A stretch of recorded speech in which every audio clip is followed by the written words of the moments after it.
Friday, April 7. From the book The Great Controversy, page 555, we read, "It is a law of both of the intellectual and the spiritual nature that by beholding we become changed.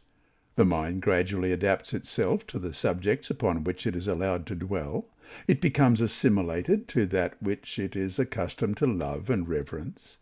Man will never rise higher than his standard of purity or goodness or truth.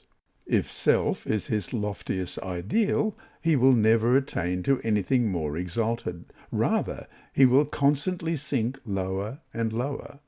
The grace of God alone has power to exalt man.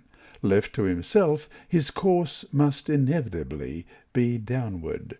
End of quote.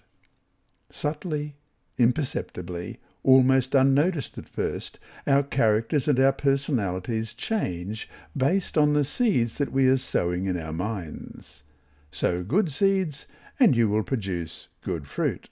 Sow the evil seeds of this world, and you will produce the fruit of this world in your character. If we sow indifference to God and spiritual values and priorities, we reap the fruit of indifference, apathy, spiritual complacency, and frustration in our spiritual lives. This is why those who think, "Well, I know that one day final persecution will come, the mark of the beast, and so forth, but when it does, then I will get it together," are choosing a very dangerous path. God calls us now at this moment to surrender our lives to him. The longer one delays responding to the Holy Spirit, the harder and harder one's soul becomes to the prompting of God, and more susceptible to fall for and believe in the lies of the evil one. And that brings us to our 4 discussion questions for this week. 1. What is the relationship between being saved by grace and growing in grace in the context of Revelation 14, verses 14 to 20, and the harvest principle? Let's read those texts again. Revelation 14, beginning at verse 14. "Then I looked, and behold, a white cloud, and on the cloud sat one like the Son of Man, having on his head a golden crown, and in his hand a sharp sickle. And another angel came out of the temple, crying with a loud voice to him who sat on the cloud, 'Thrust in your sickle and reap, for the time has come for you to reap, for the harvest of the earth is ripe.' So he who sat on the cloud thrust in his sickle on the earth, and the earth was reaped. Then another angel came out of the temple which is in heaven, he also having a sharp sickle.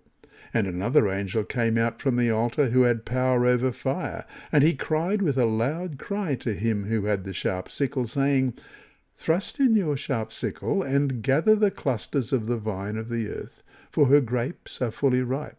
So the angel thrust his sickle into the earth, and gathered the vine of the earth, and threw it into the great winepress of the wrath of God. And the winepress was trampled outside the city, and blood came out of the winepress up to the horses' bridles for 1,600 furlongs.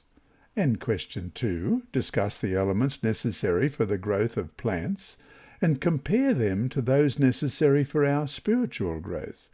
What are the similarities? That is, what can we learn from how plants grow that we can apply to our own lives? 3. Is there a difference between our God-given ability to choose and willpower? Why is understanding this difference important for the growing Christian? And 4. Why is the title Son of Man an encouragement in the judgment hour as we anticipate the second coming of Christ? Why is it comforting to realize that a man, a human being, is up there representing us in the judgment? And this lesson was recorded on my wife and I's 57th wedding anniversary. And now it's time for our inside story, our mission story for this week. And once again, it's read by Sibylla. Thank you, Sibylla. 700 former rebels baptized by Andrew McChesney. The Philippines were mired in conflict with rebels on Mindoro Island for 52 years. Land and money were offered to the rebels in exchange for peace, but nothing seemed to work. A seemingly endless cycle of ambushes and counterattacks left 40,000 people dead. In 2017, Adventist World Radio, AWR, began broadcasting in Mindoro as part of a Seventh-day Adventist World Church initiative known as TMI Evangelism. TMI stands for Total Member Involvement, a program that encourages every church member to bring someone to Jesus. AWR leased time on local radio stations, and local church members got involved by giving Bible studies and inviting neighbours to evangelistic meetings. About 1,400 people were baptised at the meetings, and the broadcasts continued.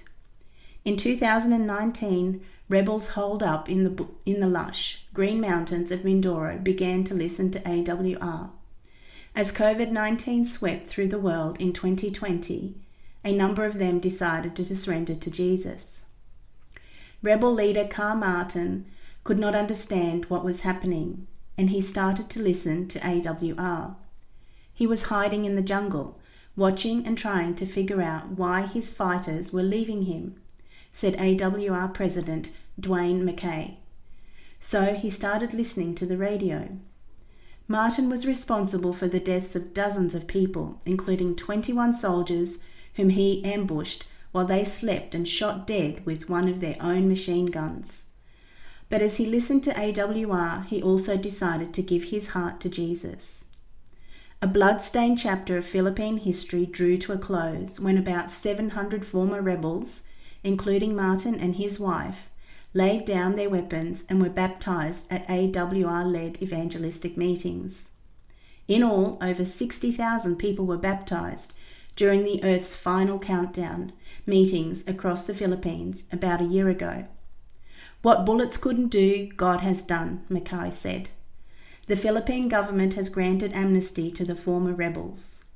AWR is working with the government and a non-governmental organisation, ASI, Member Farm Stew, to help the former rebels earn a livelihood through farming.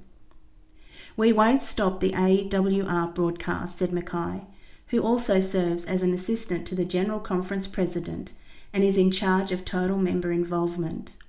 The local churches are now running the broadcasts and we provide the sermons. The lay people make this happen. This is a perfect example of total member involvement. This lesson was read by Dr. Percy Harrold for Christian Services for the Blind. Sponsored by the Sabbath School Department and distributed through Hope Channel Australia, this podcast is also redistributed by Hope Channel Germany, Christian Record Services for the Blind. It is also available on SoundCloud and through multiple podcast distributors, including Apple iTunes. And you can listen and watch at the same time on YouTube. Remember, God is always faithful.